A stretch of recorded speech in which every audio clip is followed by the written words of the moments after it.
todos ustedes y las gracias por haber venido a esta nueva sesión del Seminario Permanente de Evangelización en América. Bueno, la mayoría ya han venido a otras sesiones, pero por si hay gente nueva, pues este seminario se organiza desde el Vicerrectorado de Extensión Universitaria y Cultural y son conferencias monográficas de pues, diferentes expertos sobre diferentes temas. Y la idea es una revisión histórica, científica, rigurosa de la evangelización en América, sobre todo, bueno, porque desde cada año, en el Día de la Hispanidad, pues hay una serie de comentarios más en contra que a favor, y por esta situación se ha creído desde el Vicerrectorado de Extensión Universitaria que habría que gente especialista en el tema aportaran sus ideas. Bueno, habría que disculpar al doctor José Luis Sánchez Gómez, el vicerrector de Extensión Universitaria y Cultural, por no haber podido venir, tenía compromisos y no puede estar aquí. Y bueno, pues un poco por el interés que tienen ustedes al estar aquí, pues quisiera comentarles que se está organizando el Vicerrectorado de Extensión Universitaria y Cultural un nuevo seminario que nunca se ha dado en la Universidad Católica de Valencia, que es sobre protocolo, heráldica y genealogía, y la persona que será encargada de este seminario será Carlos Nieto Sánchez, que es el fiscal de la Orden de Malta en España. Las sesiones, por si a alguien le interesara esta temática, serían el 22 de febrero, el 18 de abril y el 16 de mayo. Estas son las 3 sesiones. En cualquier caso, como la mayoría de ustedes tengo su contacto, pues les invitaré por esa vía.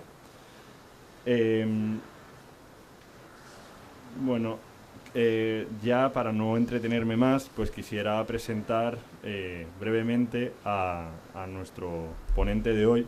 Él es Guillermo Macías Graue. Don Guillermo pues nació en la Ciudad de México, aunque es de madre alemana y ascendencia gallega. Él es licenciado en diseño gráfico por la Universidad Anáhuac del Sur. Cursó una diplomatura en Humanidades Clásicas por el Centro de Estudios de Humanidades y Ciencias de Salamanca. Cursó el bachillerato en Filosofía por la Universidad Gregoriana de Roma, Italia. Cursó un diplomado en Religiones por The Hebrew University of Jerusalem, un diplomado en cabildeo por la Leadership Institute of Washington, tiene un diplomado en formación profesional de prefectos de estudios de centros educativos por el Centro de Asesoría Pedagógica de la Universidad Anáhuac, es maestro, que este término se utiliza para hablar de los másters en México, es maestro en Humanidades por la Universidad Anáhuac y está a punto de presentar su tesis doctoral en filosofía por la Universidad Anáhuac México Sur.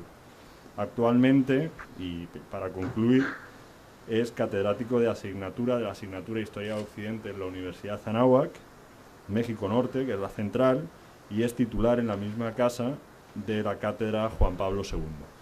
Pues, Guillermo, cuando quieras, muchas gracias por haber aceptado esta conferencia y por tu tiempo. Y nada, cuando quieras, te escuchamos.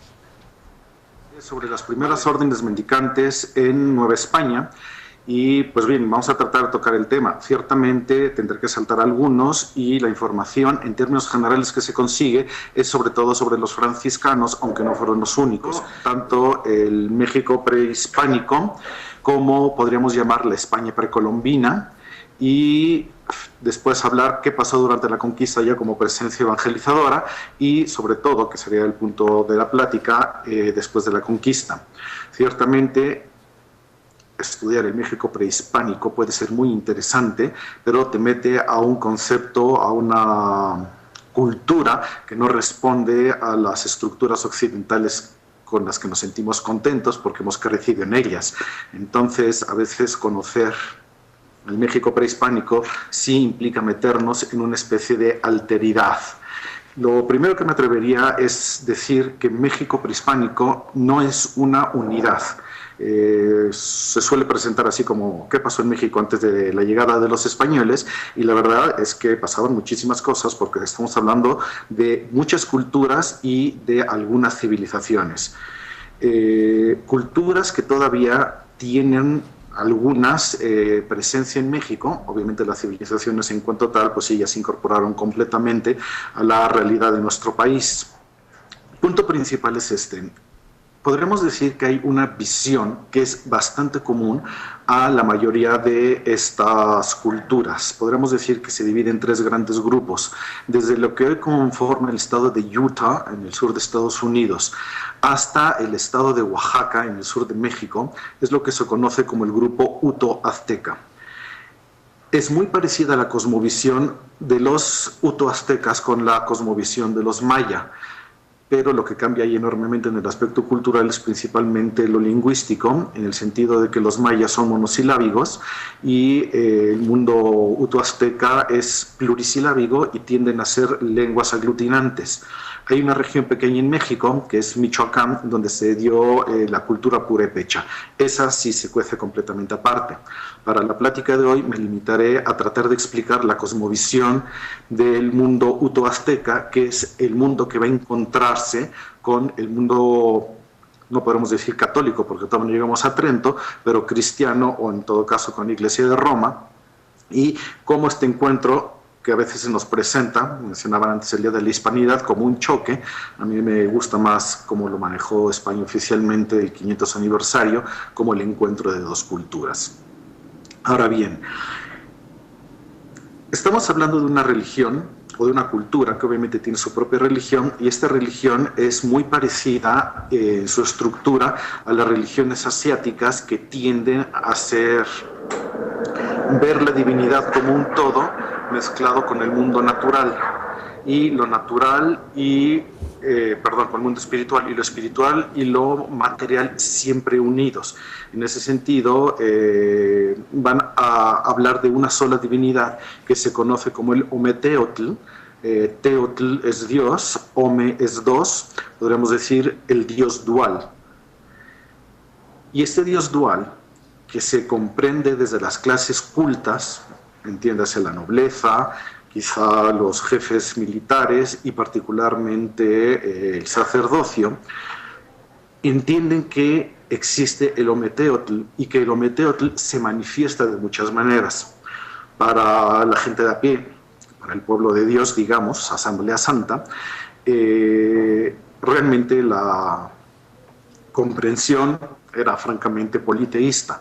Entonces, estas manifestaciones de la divinidad dual, que se puede ver como sequedad, como humedad, para la gente de a pie, pues existe el dios de las humedeces, más propiamente se le conoce en castellano como el dios de la lluvia, Tlaloc, y estamos entonces enfrentándonos a dos realidades distintas, porque ciertamente españoles tardomedievales que llegan a estas tierras con la clara conciencia de un único Dios, que además es creador, frente a esta visión panteísta, y este Ometeotl es un tanto, podríamos decir, emanación, pues sí estamos hablando de dos conceptos completamente distintos.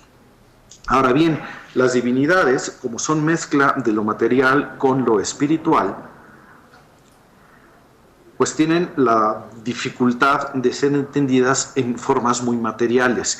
Entonces los pueblos antiguos reconocen en el ídolo de piedra, son civilizaciones todavía primigenias, todavía pertenecen a estos periodos que podemos llamar megalíticos, la divinidad no es una presencia personal, no es solamente espiritual, sino que en el momento de que yo rindo culto a la piedra que representa la divinidad, en los hechos estoy rindiéndole culto a la divinidad. Eso es franquidolatría.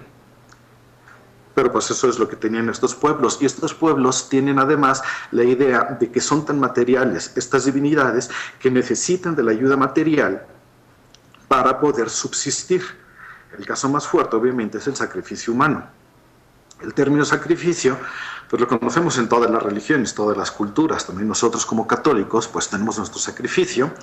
Sacrificar, de latín viene sacer facere, significaría hacer sagrado, y es verdad que las culturas hacen sagrado principalmente lo que nos caracteriza a los seres materiales, es decir, existimos en el tiempo y existimos en el espacio. El culto a la divinidad implica sacrificar tiempo, como el año litúrgico, y sacrificar espacio, como pudiera ser una capilla. Pero se puede sacrificar el tiempo también como toda una vida que se dedica a la divinidad, etc. Cuando una cultura llega al grado del sacrificio humano, está dando un paso antropológico muy interesante. No es necesario, no estoy justificando, estoy tratando de comprender.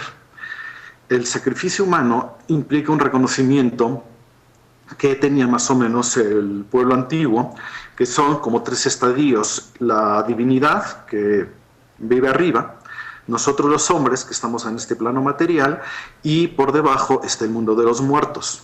Entonces, si tenemos la realidad en estos 3 niveles, la divinidad, el mundo de los hombres y el mundo de los muertos, la divinidad es divinidad tanto para los vivos como para los muertos. Y hay una necesidad de que esta divinidad tenga presencia en los 2 mundos. Entonces, el inframundo será para el mundo prehispánico importantísimo, porque mi vida actual en esta tierra no es una preparación moral en el sentido que la entendemos nosotros en la actualidad, sino que es una preparación al tipo de muerte que yo tendré para el tipo de trascendencia que tendré yo después de la muerte. Entonces ellos van a hablar de 4 infiernos. El más común, que se llama Mictlán, tendrá 2 señores que lo gobiernan, el dios de los infiernos y su mujer, la diosa de los infiernos. Estamos hablando siempre de la dualidad, tiene que ser lo masculino o lo femenino. Y Mictlantecutli, que es el señor de los infiernos, tendrá que aparecer siempre acompañado de Mictlantecutli, que es la esposa. Y es un mundo que pensaríamos de oscuridad, que tiene sus 9 niveles, hasta que llegue el alma a su último descanso, pero necesita de la luz del sol. Entonces el sol, que sería del mundo de los dioses, en realidad es material, gira durante el día por el mundo de los vivos, y durante la noche girará por el mundo de los muertos y llega agotado al día siguiente. Necesita ser alimentado. Ahí viene la idea del sacrificio humano. Si yo muero rodeado de humedad, particularmente ahogado, o con mucho sudor, tendré que ir al mundo de las humedeces, el Tlalocan. Este, por ejemplo, implicaba un sacrificio humano que es de los más crueles que se conservan en los anales de la historia, porque para que puedas morir en humedeces y no estás muriendo ahogado, el sacrificado para Tlaloc normalmente era un menor de edad que tenía que ser hecho, le tenía que doler tanto que llorara el niño, y llorara y llorara. Entonces tenemos aquí una cantidad enorme diferente de cactus o cactáceas, y pues había que clavarle muchas espinas para que el niño llorara, llorara, llorara, y ya que no tenía más lágrimas, entonces ya lo podíamos degollar o alguna cosa por el estilo. Otra forma de morir es la común, en la que morimos todos, como San Mictlán, obviamente. Mueres entre humedeces, puedes morir en la guerra. Si tú mueres en la guerra, en el derramamiento de la sangre, tú vas al mundo de los dioses, del sol, perdón. Y el mundo del sol sería como que el mejor de los mundos. El alma se convierte en Quetzal, que es un ave pequeñita, que ha entrado a ser parte del escudo de Guatemala, por ejemplo. Es el ave más pequeña del mundo y tiene unas plumas verdes de un color particular muy interesante, que responde a lo que los aztecas apreciaban más incluso que el oro, y que son estas piedras que van, digamos, desde los colores turquesa hasta el jade, que tienen que ver con la idea de que solo la nobleza y la divinidad podían revestirse de esos colores, que coinciden con el plumaje del quetzal. Se llaman chalchihuite. No hay necesidad para el examen de aprenderse estas palabras, no se preocupen. Y después tenemos entonces que el sacrificio para poder alimentar a este sol, que va a ser el señor del ultramundo, de los guerreros y de los muertos en acción, es un corazón que es el que va a alimentar.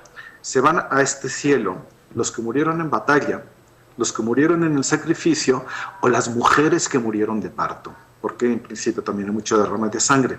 Y el sacrificio, que es una de las cuestiones que más impactó a los españoles en ese momento, si bien implica, como decía al principio, un paso antropológico importantísimo, porque reconoce que el hombre está bajo la divinidad, que la divinidad en cierto sentido rige al hombre, tenemos una diferencia principal frente a la idea católica.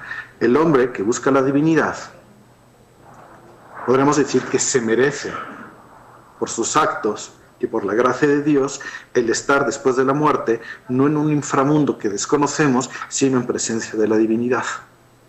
Aquí parecería que es destino, el destino del alma. Bueno, es destino el destino, perdón por la redundancia. Este sacrificio además va a ser importantísimo.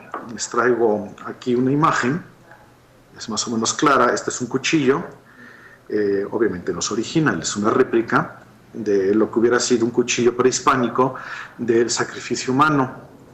La hoja no es de piedra, es de obsidiana. Obsidiana es cristal de roca. Y el mango representa un caballero águila y el original está hecho de malaquita.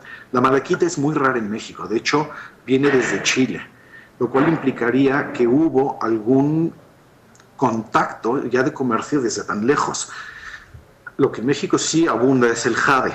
Entonces este era un cuchillo, el original, mucho más extraño. Y el águila, de alguna manera, es la figura, podríamos llamar mítica, o un poco como, se me ha ido el término, lo que ponen los indios, los pieles rojas. El tótem es una figura totémica que representa al sol, dado que es el único animal que vuela de cara al sol.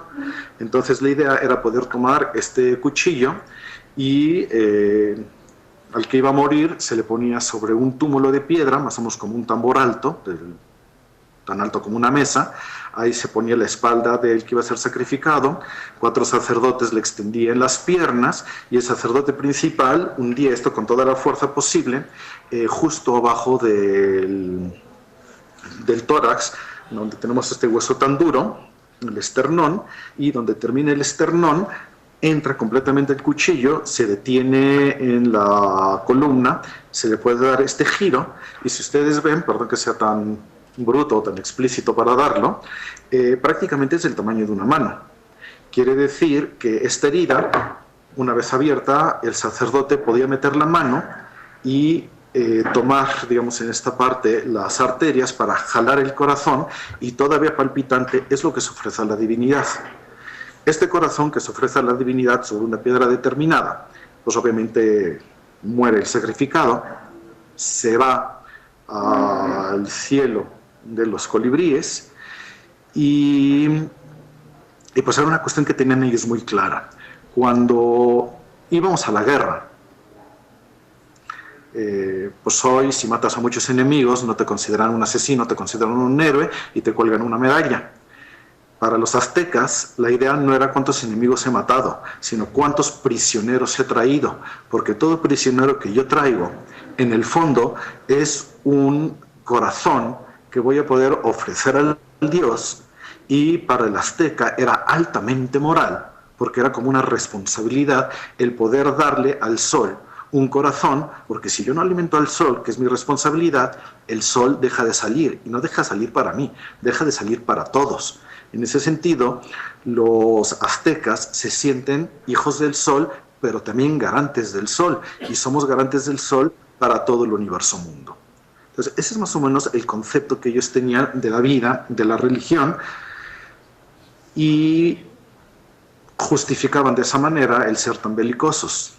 Por otro lado, tenían la siguiente idea: todo lo que ocurre en el mundo de la divinidad tiene un reflejo directo en el mundo de los hombres, de manera que si nosotros somos el pueblo A, que tiene especial culto a Huitzilopochtli, por poner un ejemplo, y tenemos una guerra contra el pueblo B, que tiene un especial culto a Quetzalcóatl, y gana el pueblo de Huitzilopochtli, no solamente vamos a tomar prisioneros para el culto de Huitzilopochtli y poder tener corazones que darle, sino que vamos a destruir la imagen de Quetzalcóatl y en su lugar poner una imagen que implicaría presencia real, casi como Eucaristía, digamos, de Huitzilopochtli en ese nuevo pueblo, que tendría que cambiar su predilección.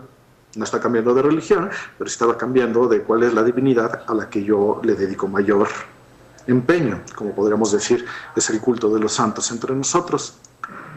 Es importante esto que acabo de decir, de cambiar la imagen del Dios vencido, porque esto es algo que Cortés entendió muy bien en el momento de la implantación del cristianismo. Pasamos ahora a la España precolombina. El término precolombino a mí me llamó mucho la atención porque estamos acostumbrados aquí en México a utilizar México prehispánico, pero los angloparlantes hablan así, sobre todo cuando explican Estados Unidos. No sé si en España existe el término o se pudiera hablar de una España precolombina, pero creo que para el caso queda bien entendido. Los españoles que llegan a América, pues hay de todo, hay de todo.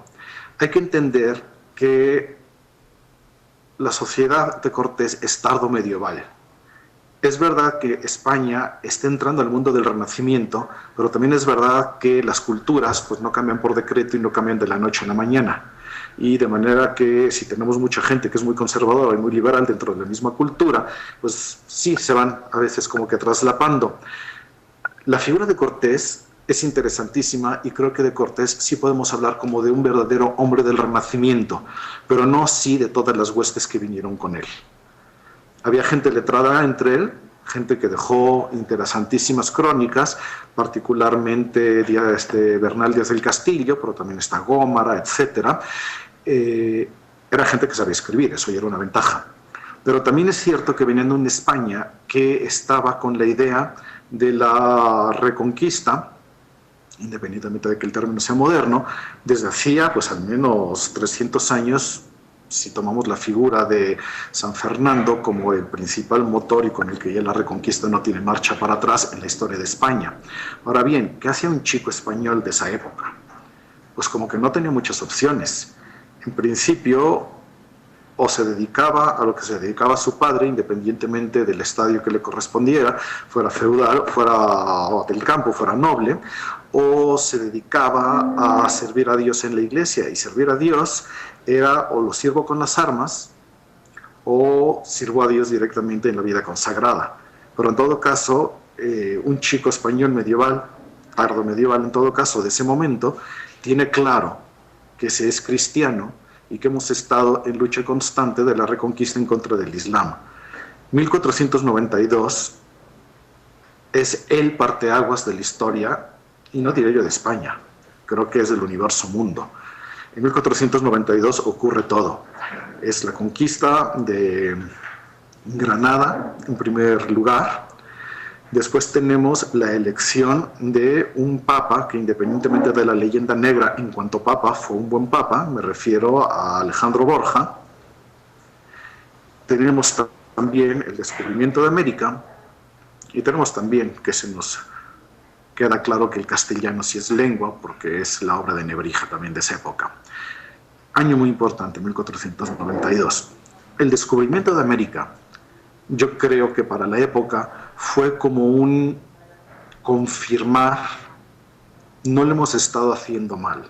Es decir, hemos luchado en sentido de cruzada dentro de España. No hemos podido ir a la Tierra Santa, pero dentro de España podremos decir que fue una cruzada intraeuropea. Hemos estado luchando contra el Islam, hemos hecho lo posible por cristianizar, hemos tenido todo el respeto necesario al pueblo judaico porque de ahí venimos. Se ha entendido muy mal el decreto de expulsión de los judíos, dicho sea de paso, y una vez que concluyen todos los años de la Reconquista, ¿qué hacemos? Es como si dijéramos, se me acabó la chamba. El trabajo. Perdón, se me acabó el trabajo, sí. Eso fue un mexicanismo. Ustedes dicen currar, me parece. Sí, entonces, ¿y ahora qué hacemos? Que se abra la enorme ventana de la oportunidad de ir a tierras nuevas, a seguir cristianizando, fue como que una consecuencia muy lógica en el pensamiento de la época. Eso es opinión personal, por supuesto, pero queda claro que la vocación histórica de España entonces es cristianizar el Nuevo Mundo, y se le cristianizará desde todos los aspectos de la sociedad. Ahora bien, estamos hablando de un choque de dos visiones del mundo completamente distintas. Se van a encontrar y va a ser un encontronazo, faltaba más. No podemos negar que hubo sangre y que hubo muertos por ambas partes. Pero de todas maneras va a ser un encuentro muy interesante. Cayendo ya a la idea de la evangelización, que es el tema del curso de ustedes, pues hay que ir viendo cómo se puede ir dando esta evangelización a lo largo de los distintos pasos. La conquista de México pues tiene sus antecedentes entre la ocupación primera de las islas del Caribe, particularmente Cuba, donde estaba Diego Velázquez. Esto es historia que ya habrán visto ustedes en otro momento, cómo Cortés va a venir a México y cómo se conocía México, porque ya se había perdido alguna que otra embarcación española. Es decir, los primeros españoles que llegan a México se quedan en la península de Yucatán, particularmente en la provincia mexicana. Nosotros a las provincias le llamamos estados, que se llama Cozumel. Y podremos decir que en Cozumel propiamente inició la evangelización de México. Es decir, los primeros náufragos españoles que quedan y aprenden allí la lengua, pues no son curas. Sin embargo, con Cortés ya viene un diocesano que se llama Juan Díaz, y la primera misa que se tuvo en el territorio de lo que actualmente conforma México se llamó Juan Díaz. Ignoro realmente qué pasó con él después de la conquista, pero sí queda claro, y me refiero al texto. Y dijo misa el padre que se decía Juan Díaz, y el papa y cacique y todos los indios estaban mirando con atención. Ciertamente debe haber sido una sorpresa. ¿Quiénes eran los españoles en la mentalidad de los indios? No lo sabían.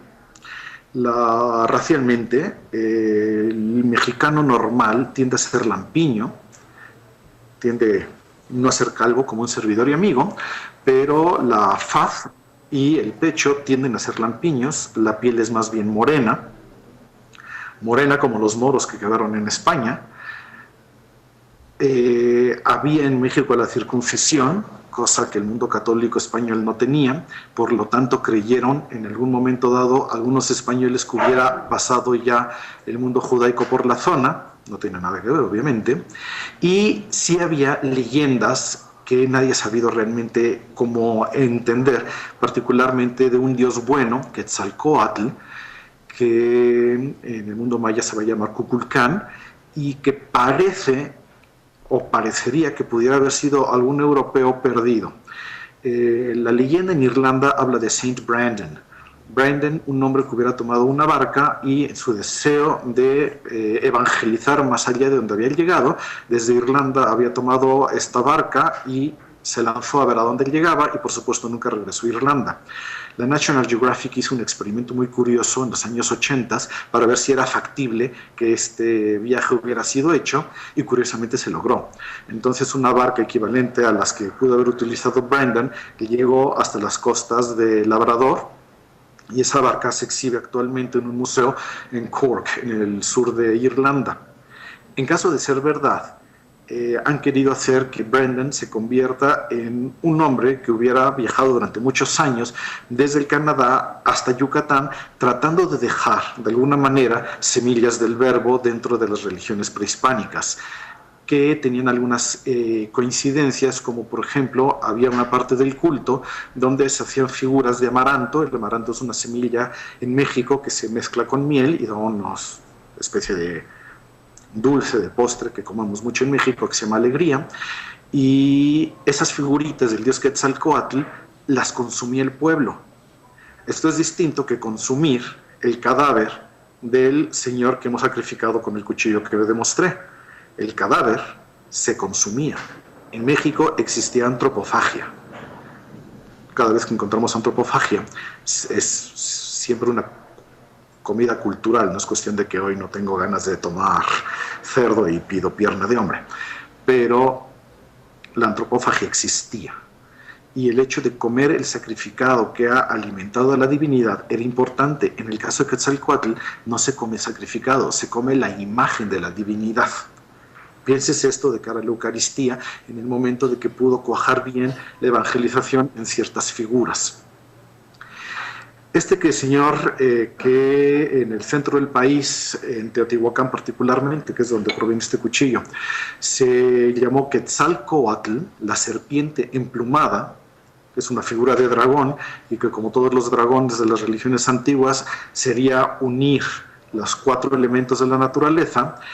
Siguió su camino hasta llegar a lo que sería Yucatán, donde toma el nombre de Kukulcán, y tomó una barca y regresó con la promesa, bueno, partió, digamos, en dirección al sol, y partió con la promesa de regresaré con gente como yo, es decir, de piel blanca y de cara peluda, barbados, y de ojos pálidos, como es probable que me esté escuchando alguno en la audiencia.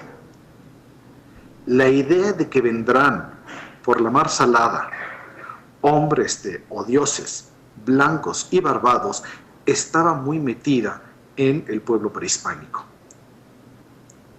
Desde un punto de vista católico, a eso le podemos llamar providencia. Estos señores llegan y tienen su primera misa, y esto que ven, que no saben si son dioses o qué, se inclinan ante el sacerdote, que para ellos posiblemente era el más pobre y el menos interesado en los dineros y en las batallas. Estos sacerdotes eran como los que fueron a las cruzadas. También, si era necesario, tenían que tomar la espada, faltaba más. La idea de hablar con los indígenas a través siempre de intérpretes y decirles, oye, que está muy mal lo que estás haciendo, ¿cómo que muchos dioses? Está Cristo, ¿cómo que sacrificio humano? Y te presento la cruz. Va a dar una de las cuestiones más interesantes en el arte del siglo XVI, porque Cortés, a lo largo de todo su proceso evangelizador, sí, no acabo de decir una cosa rara, solemos pensar a Cortés solamente como conquistador. Cortés es un cristiano sincero. Hombre, pecador, pero consciente de su pecado, y también se confesaba y se arrepentía, como supongo que hacemos todos nosotros. Cortés sí tiene la idea de que su conquista no solamente es para su gloria personal, sino que también es para la mayor gloria de Dios. ¿Me estoy extendiendo mucho en el tiempo, Lucas? Que veo que estás viendo. No, está fenomenal. ¿Vas bien? Entonces, Cortés siempre va a tener la cruz en la boca. Es decir, para cualquier cosa, a sus mismos soldados hay que seguir la cruz, hay que seguir el ejemplo de Cristo en la cruz. Y bien, estamos aquí para sacar nuestro provecho personal, pero también el de la iglesia.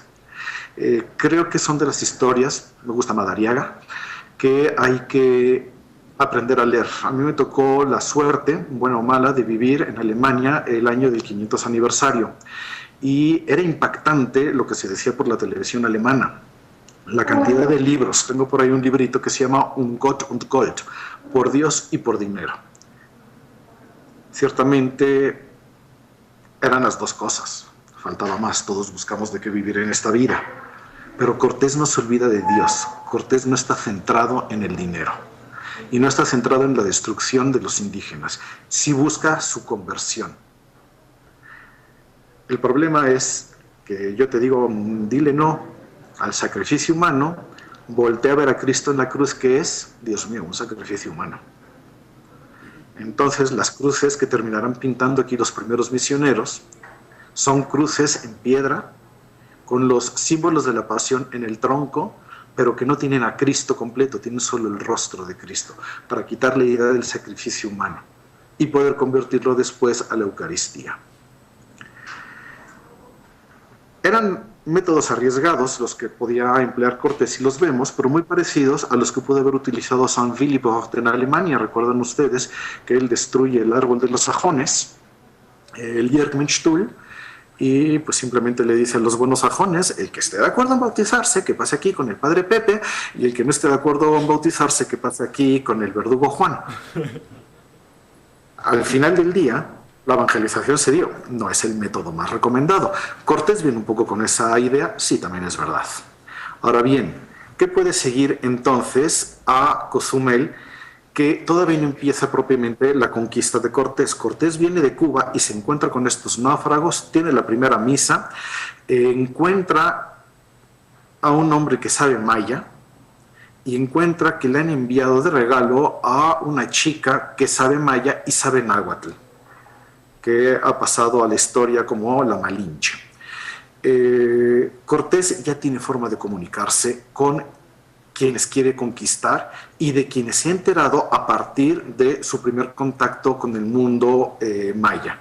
Es entonces que parte al Golfo, desciende en lo que hoy llamamos Veracruz, él mismo, que era abogado, muy inteligente, sabe manejar las leyes del momento, se independiza de Cuba, fundando ayuntamiento en la Villa Rica de la Veracruz, que le pone el nombre de la cruz, es de notar esto, y ya iniciará la conquista hacia el centro de México. Cuando él llega a Tenochtitlan, que es el nombre prehispánico de la ciudad, mi ciudad, va a llegar con los siguientes sacerdotes acompañándole a él. Son 6. Un mercedario, bueno, además del clérigo Juan Díaz, el mercedario Bartolomé de Olmedo, estamos hablando de las órdenes mendicantes en Nueva España, que por otro lado fue cronista. Bartolomé de Olmedo es una de las figuras más interesantes. Él se quedó el resto del tiempo en México, murió muy poco después de la conquista, hacia 1524, y la Iglesia Católica lo venera actualmente como beato. También venía otro mercedario, Juan de las Varillas. Ya venían 2 franciscanos con él, Pedro Melgarejo y Diego Altamirano, que era primo de Hernán Cortés. Fueron capellanes al servicio pastoral de los soldados y podríamos decir que quien más se encargaba del anuncio del evangelio pues era el mismo Cortés, eran sus capitanes, eran sus soldados, y aunque fuera de forma muy elemental, pues ellos fueron los que comenzaron el proceso evangelizador hasta que llegó oficialmente el primer grupo de misioneros a México. El domingo 24 de abril de 1517 era Pascua de Resurrección. Cortés recibe ese día enviados de Moctezuma, que es el gran Tlatoani. La ciudad prehispánica es una ciudad-estado, no es una tendencia o una tentación muy fuerte querer poner estructuras o esquemas occidentales para entender el mundo prehispánico. Si queremos buscar una semejanza entre lo que era el llamado Imperio Mexica, habría que pensar en las ciudades-estado griegas. Sería lo más parecido. México Tenochtitlan es una ciudad-estado que crece muchísimo, conquista muchísimo, espera tributo, pero reconoce cierta autonomía de las otras ciudades en cuanto a estados. Esta ciudad está gobernada o tiene 4 divinidades principales, se dividen en cuarteles las ciudades, cada cuartel de alguna manera pertenece a una de estas divinidades, y la divinidad del dios de la guerra, que es Huitzilopochtli, el sumo sacerdote de ese culto, es al mismo tiempo el que gobierna la ciudad. Es lo que conocemos en México como un Güey Tlatoani. Eso es Moctezuma. Moctezuma recibe a Cortés un poco como papa. Es jefe de Estado y es jefe también de una religión. Lo recibe Cortés a Moctezuma, a sus señores principales, y los invita a presenciar una misa que va a celebrar el padre Juan Díaz acompañado de Bartolomé de Olmedo. Es la segunda misa que tenemos conciencia clara. Ahora bien, Cortés termina la conquista, conocemos la historia, en todo caso ustedes la habrán visto ya en algún otro de los módulos de su curso, y Cortés dice: necesito gente que me ayude a evangelizar y gente que conozca bien la evangelización, porque pues nosotros somos cristianos de a pie.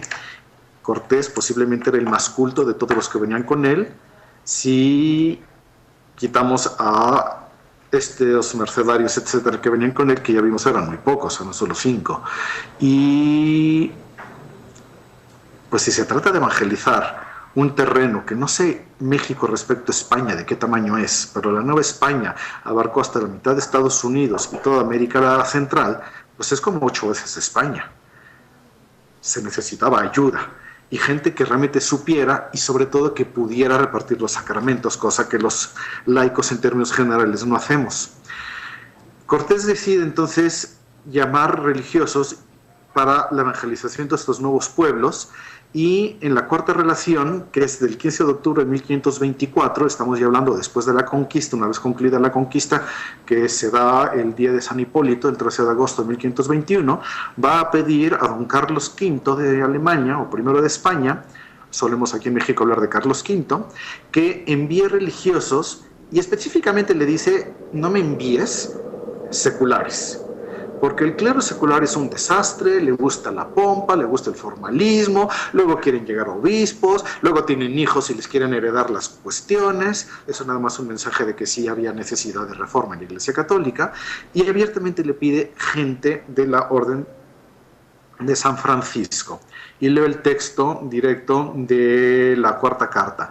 Asimismo, vuestra majestad debe suplicar a su santidad que conceda su poder y sean subdelegados en estas partes las dos personas principales de religiosos de estas partes vinieren, uno de la Orden de San Francisco y otro de la Orden de Santo Domingo, los cuales tengan los más largos poderes que vuestra majestad pudiere. Porque por ser estas tierras tan apartadas de la Iglesia romana y los cristianos que en ellas residimos y residieren tan lejos de los remedios de nuestras conciencias y como humanos tan sujetos a pecado, hay necesidad que en esto su santidad con nosotros se extienda en dar a estas personas muy largos poderes, y los tales poderes suceden en las personas que siempre residan en estas partes, que sea en el general en que fueren en estas tierras o en el provincial de cada una de estas órdenes. Pensemos de cara al Concilio de Trento que llegará y las conclusiones que Trento va a sacar: que seas obispo de una sola diócesis a la vez, que residas en tu diócesis. Eso ya lo está pidiendo Cortés en esta carta de relación.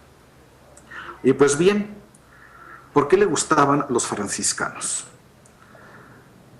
Ciertamente Cortés es extremeño, hay franciscanos en Extremadura, tienen que ver también con la Guadalupe extremeña. Me estoy saltando a la Guadalupe mexicana, que eso puede ser plática de otro momento, Lucas. Y reconocer también el deseo de aventura de muchos españoles o de muchos europeos del momento, buscar un mejor mundo donde hacer fortuna, venir a hacer las Indias que se decían antiguamente, pero también en el punto de vista de los religiosos, poder venir a expandir el Evangelio. Carlos es flamenco y pues tiene usted toda la historia propia de España, y llega a los 17 años, llega acompañado de muchos flamencos. Va a haber pleitos en España, las germanías que tuvieron ustedes muy cerca de casa, ese tipo de cuestiones, pero curiosamente los primeros franciscanos que vienen van a ser 3 flamencos.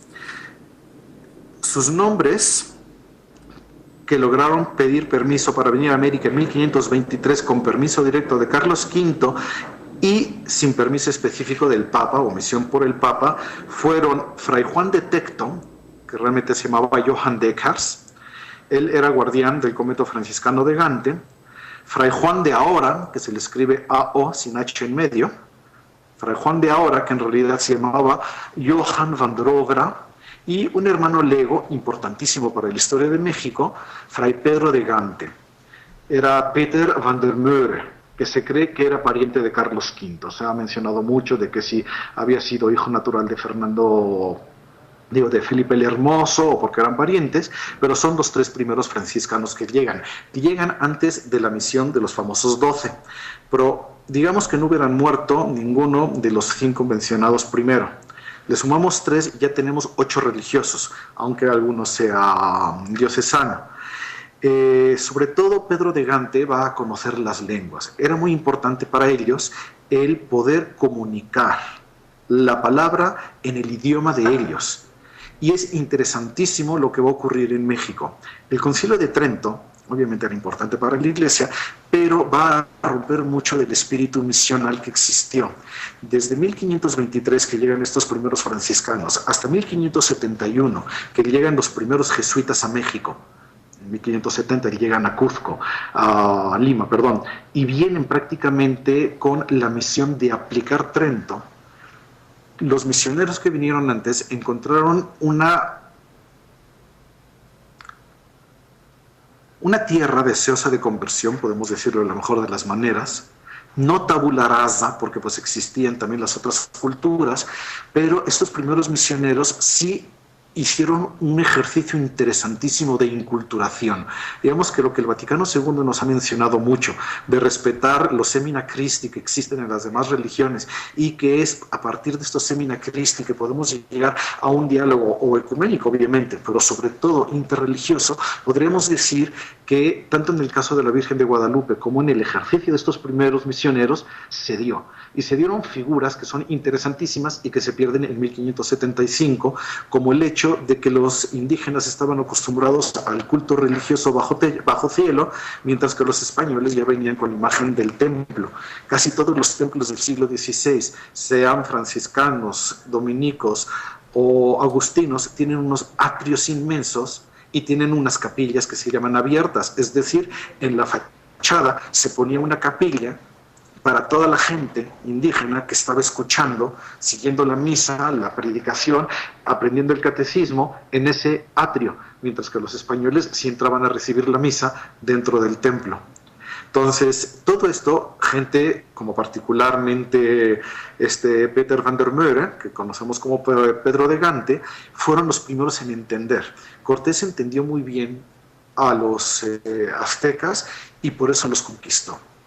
Y los primeros misioneros se metieron también a entender, hoy diríamos en un aspecto fenomenológico, cómo era su religión, cómo era su lenguaje, para poder hacerlos receptores de la palabra. Hay una figura que se cuece aparte dentro de esta avenida. Tenemos estos primeros 3 franciscanos y viene un cuarto franciscano independiente del grupo de franciscanos que mencioné ahora y que son 12. Este que se cuece aparte se llama Fray Juan de Zumárraga. Y yo personalmente ignoro por qué no ha sido canonizado todavía. Es un tipazo. Él era de Durango, de las Vascongadas, y conoció casualmente a Carlos I en un convento donde Carlos se detuvo a descansar.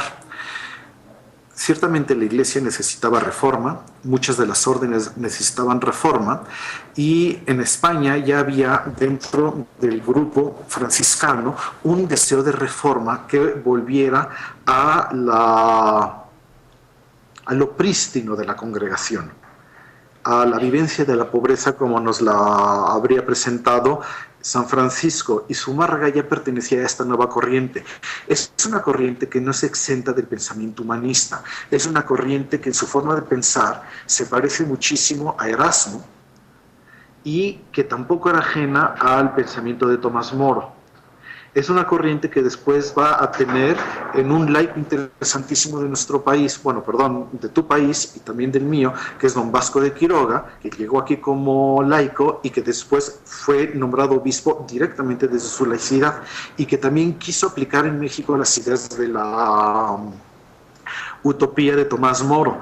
Entonces, estamos hablando ya de un hombre que también es un humanista, muy cercano también a la forma del pensamiento del cardenal Cisneros.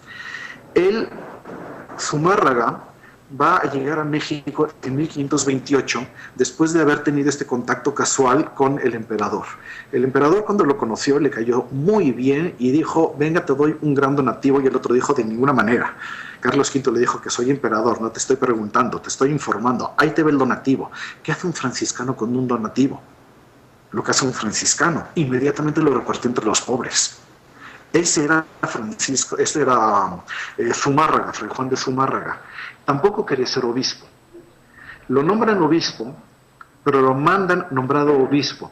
Todavía no recibe la consagración, lo cual le dio ciertos problemas porque como obispo electo llega a México y se va a topar con la primera audiencia. Una vez que termina la conquista, pues Cortés, que es un hombre de su tiempo, le dice al emperador: aquí tienes todas estas tierras y hay que gobernarlas. Y Carlos V, en lugar de dejar a Cortés para gobernarla, con miedo de que se quiera quedar con todo, lo va a hacer en su momento marqués del Valle de Oaxaca. El marquesado era más grande que la actual España, así que poco a poco se lo fueron reduciendo, y va a nombrar una primera audiencia, y esta primera audiencia fue un verdadero desastre. Estuvo a punto de dar al traste con toda la obra de la conquista y con toda la misión evangelizadora que comenzaba, porque los miembros de esta primera audiencia pues sí querían dinero, sí querían poder, sí querían esclavos. Son los que empezaron a decir, por si estos indios son indios, no son humanos, ¿para qué cristianizarlos? Si pueden servirnos de tameme. Tameme es la palabra prehispánica para decir bestia de carga.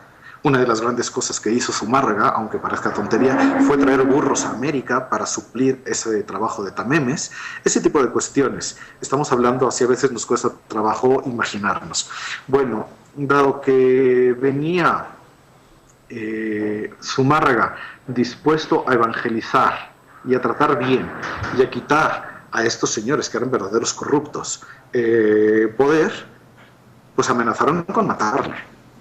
Estamos hablando de ese nivel de peligro.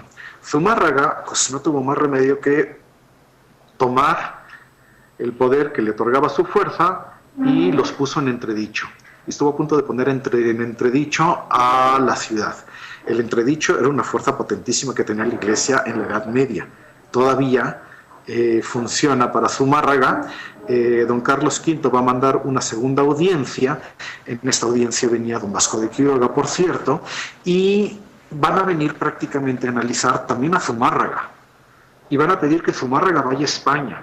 Pero la segunda audiencia manda muy buenos reportes sobre Zumárraga, que en España finalmente va a poder ser consagrado obispo, y Zumárraga va a traer muchísimos artesanos de España que conocieran oficios, los va a traer ya casados y que traigan sus herramientas para que empiecen, podremos decir, a occidentalizar, pero también podremos decir a cristianizar a los indígenas. Va a mandar también al primer virrey, don Antonio de Mendoza, muy buen virrey, y ellos juntos van poco a poco a trabajar juntos.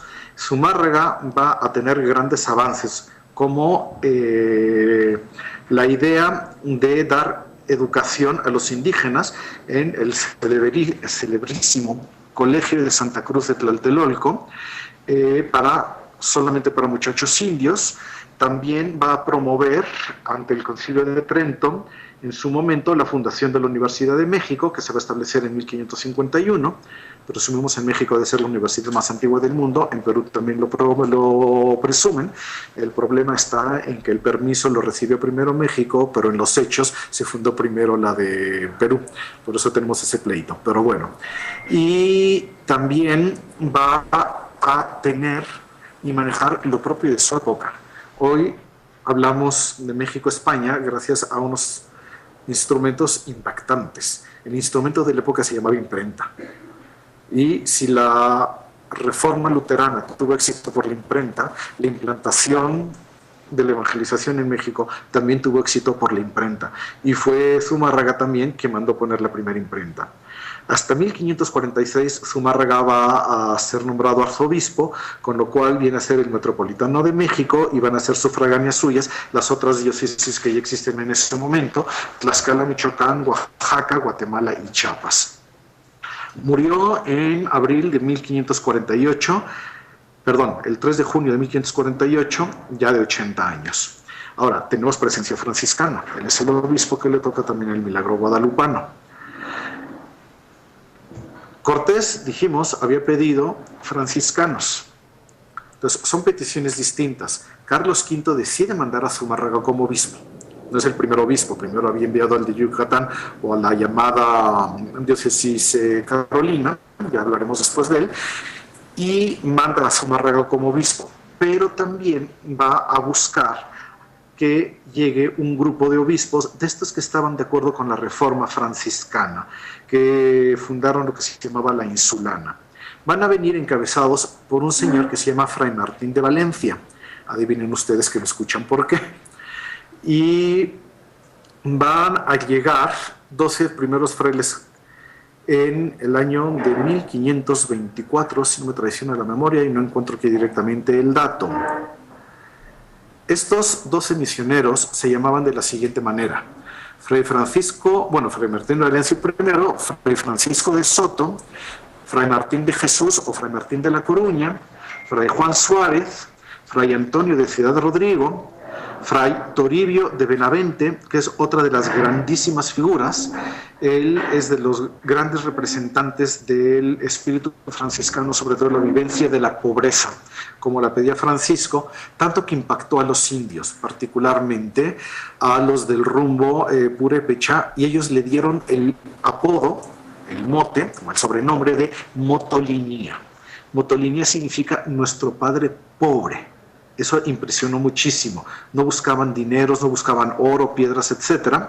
Venía también Fray García de Cisneros, Fray Luis de Fuensalida, Fray Juan de Rivas, Fray Francisco Jiménez y 2 hermanos legos, Fray Andrés de Córdoba y Fray Juan de Palos. Los nombres de los lugares en España es que parte de la pobreza franciscana implica perder también mi nombre familiar en ese sentido. Estos primeros van a fundar el convento de San Francisco en México y van a comenzar con las obras de apostolado propios de ello, el trabajo con los indígenas y la apertura de misiones. Veo que ya me pasé del tiempo. Lucas me había pedido 45 minutos, dame unos 10 minutos para terminar. Ya me quedo para preguntas en caso de que hubiera. El 23 de junio de 1526 van a desembarcar en Veracruz los primeros misioneros dominicos. También llegaron 12, pero a ellos no les fue tan bien porque murieron casi todos ellos en cuestión de años por enfermedad. Se llamaban Tomás Ortiz, que era quien presidía el grupo, Vicente de Santana, Diego de Sotomayor, Pedro de Santa María, Justo de Santo Domingo, Pedro Zambrano, Gonzalo Lucero, Bartolomé de Calzadilla, Domingo de Betanzos, Diego Ramírez, Alonso de las Vírgenes y Vicente de las Casas. Ya después va a arribar hasta 1528 un grupo de dominicos, 24, que se sumarán solamente 3 que quedaron del primer grupo, y su acción va a dividirse en 4 provincias. Los dominicos van a separar la Nueva España en las provincias de Santiago de México, de San Vicente Ferrer en Chiapas y Guatemala, San Hipólito Mártir en Oaxaca y San Miguel de los Santos Ángeles en Puebla. Después van a llegar los agustinos. Agustinos llegaron en 1527. Y falso, estoy leyendo al primer dominico obispo que llegó. Los agustinos llegaron hasta 1533. Vinieron principalmente de Castilla y Andalucía.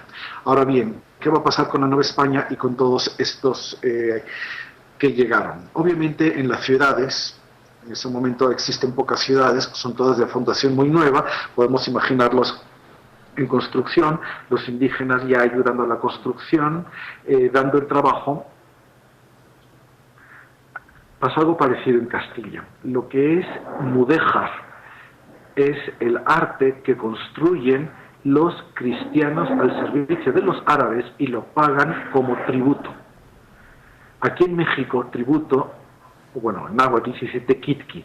El arte del siglo XVI se conoce como tequitqui en el sentido de que es arte hecho por los indígenas, pero siguiendo los modelos europeos. Así podemos imaginar las primeras ciudades. Tenemos ya pocos resabios del siglo XVI, particularmente en la Ciudad de México, porque al estar construido sobre un lago prácticamente se cayó todo lo que construyeron en el siglo XVI, mientras los españoles aprenden nuevamente a construir sobre la laguna. Pero podemos imaginar así las ciudades, que eran pocas y eran incipientes. La Ciudad de México, la ciudad de Oaxaca, que se llamó Antequera en su momento, la ciudad de Guadalajara, la ciudad de Mérida, que serían las más antiguas. Empezarán ahí los primeros obispos. El primer obispo que hubo ya en estas tierras y que tiene que ver con las órdenes y la primera evangelización fue Fray Julián Garcés, que era dominico. Él viene independiente de su grupo y llegó a México en 1527 ya ordenado. Recordemos que Zumárraga no estuvo ordenado durante muchos años, aunque fuera electo. Él llegó como primer obispo de México, de familia noble, y se le dio una diócesis que se había inventado en 1519 y que se le llamó carolense en honor de Carlos V y que realmente no tenía ni límites. Ya después se pasó la sede a Tlaxcala, finalmente se pasó a Puebla. Si quieres concluyo aquí y dejamos para otra ocasión lo que sigue. Sí, probablemente te invitemos en más ocasiones porque escucharte es una gozada, pero tenemos que cortar porque el tiempo de la charla es 1 hora y querrán hacerte alguna pregunta. Empezamos con es decir, yo hablé ya principalmente de lo que tenía que ver, que era después de la conquista los primeros que llegaron, y simplemente faltó hablar de qué pasó con la erección de las primeras diócesis y las primeras obras, colegios, universidades, pero eso lo podemos dejar. Ya sería, digamos, como un corolario, nada más a la idea de las primeras órdenes en la Nueva España.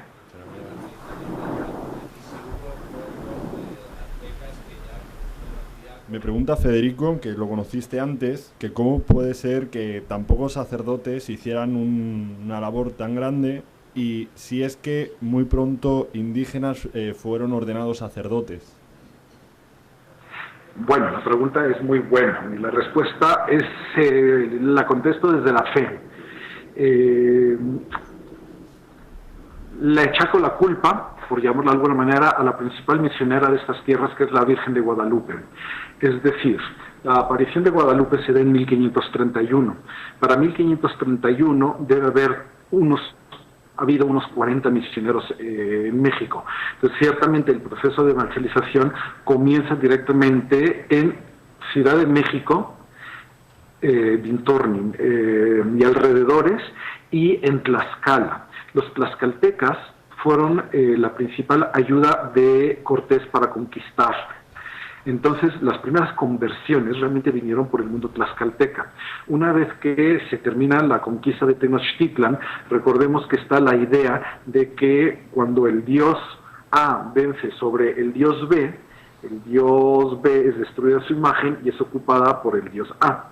Cortés entendió esto muy bien y sobre muchas pirámides quitó, propiamente hablando, el templo y erigió una ermita, una capilla, con la imagen o del crucifijo o de la Virgen.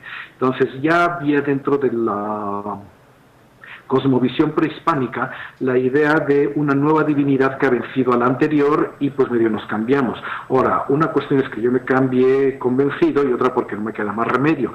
Ciertamente la religión prehispánica va a existir todavía durante 1 o 2 generaciones, pero cada vez menos. Se han encontrado cuestiones muy interesantes como imágenes de la Virgen que adentro tienen una escultura prehispánica, una divinidad prehispánica. Entonces, aparentemente le rindo culto a la Virgen cuando en realidad le estaba yo dando el culto a esta divinidad.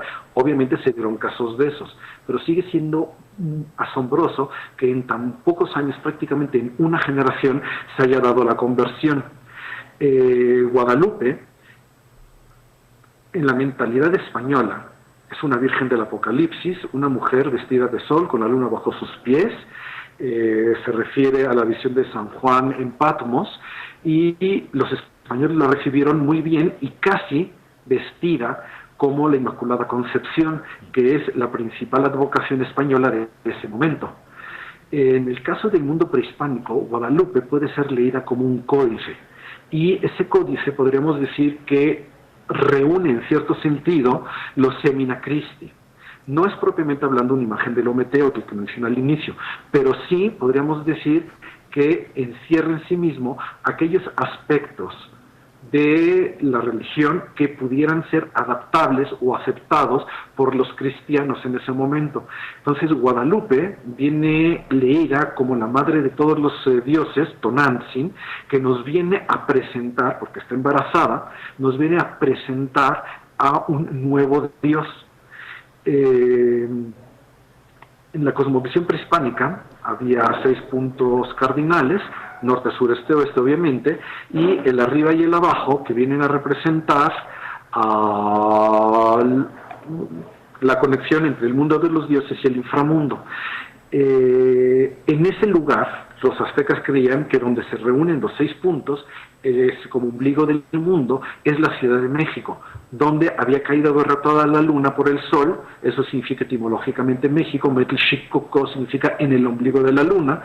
Guadalupe está parada sobre el ombligo de la luna, y la luna es color negro, el negro que era para ellos el color del mundo de los muertos, mientras que el angelito que la sostiene representaría para ellos a la religión antigua, que tiene una mano sobre la Virgen y otra fuera de ella, representando, estoy uniendo el mundo de la divinidad, el mundo de la materialidad, y las alas del ángel tienen 3 colores que representan los puntos cardinales de los vivos, lo cual se leyó como esta señora nos viene a presentar a un nuevo Dios, que es un Dios que vence a la muerte y es un Dios que nos trae vida, supla la antigua religión, pero nos trae nueva vida. Ayudó muchísimo, obviamente, y por eso decimos aquí en México, Guadalupe es la primera evangelizadora de América. Obviamente doy una respuesta desde la fe. En los hechos, obviamente, hubo gente que mantuvo la religión. Se ha hecho mucho también la pregunta de si es factible de una religión tan diversa la conversión. El vidente de Guadalupe era un indígena que se llamaba Cuauhtlatoatzin, y una vez que es bautizado, va a tomar el nombre de Juan Diego. La pregunta era, ¿y era factible, era sincera esa conversión? Y fue lo más difícil de demostrar en el proceso de la canonización de Juan Diego. Y se ha llegado a la conclusión de que gracias a Guadalupe se aceleró este proceso de conversiones sinceras hacia el cristianismo. Ahora bien, respecto a la ordenación de los indígenas, es un tema muy difícil porque surgió la duda sincera de si eran humanos como nosotros o no. Si pensamos en la conquista que se dio por parte de los protestantes, que son más de tipo calvinista y que tienen ya clara la idea de la predestinación, me refiero sobre todo a Estados Unidos, veremos que no hubo mezcla con los indígenas, precisamente por la idea de que solamente se va a salvar el blanco. En el momento de que nos preguntamos, ¿serán humanos estos indígenas?, se desprenden 2 cuestiones muy importantes. Si no son humanos, sí los puedo esclavizar. Pero si sí son humanos, tienen el derecho inalienable al conocimiento de Cristo. Y con el conocimiento de Cristo viene el derecho al bautismo y la apertura a los otros sacramentos, que incluyen primero el matrimonio, y por eso en estas tierras se dio el mestizaje. La inmensa mayoría de los mexicanos tenemos origen indígena, mis antepasados eran chichimeca, eso yo lo tengo claro. Y segundo, también debería de abrirse la puerta al orden sacerdotal. Fue muy difícil, igual que pasó en Perú. Piensen, por ejemplo, en el bueno de San Martín de Porres, que por ser negro quedó lego. Aquí en México, dominicos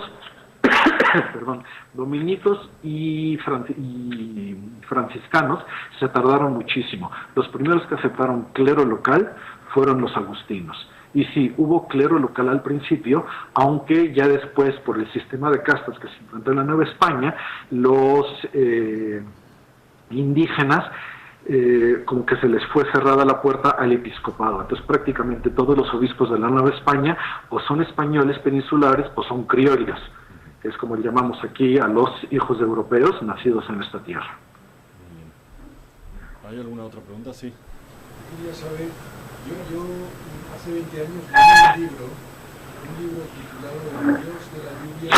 Llora sobre México. Sobre México, de Laszlo Pasolini, Sí. mucho entonces, pero desconozco si contaba bien los hechos. Quería saber, porque si lo conoce, y su valoración. Guillermo, ¿lo escuchaste?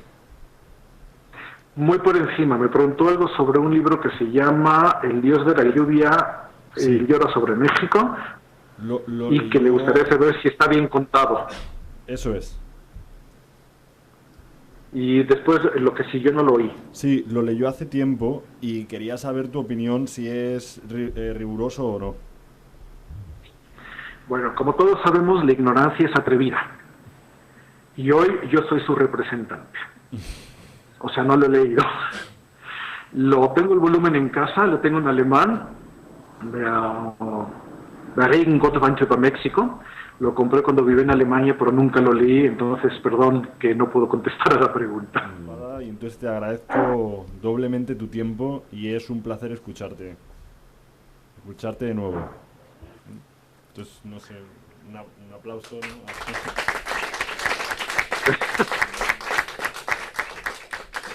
Pues muchas gracias, Guillermo.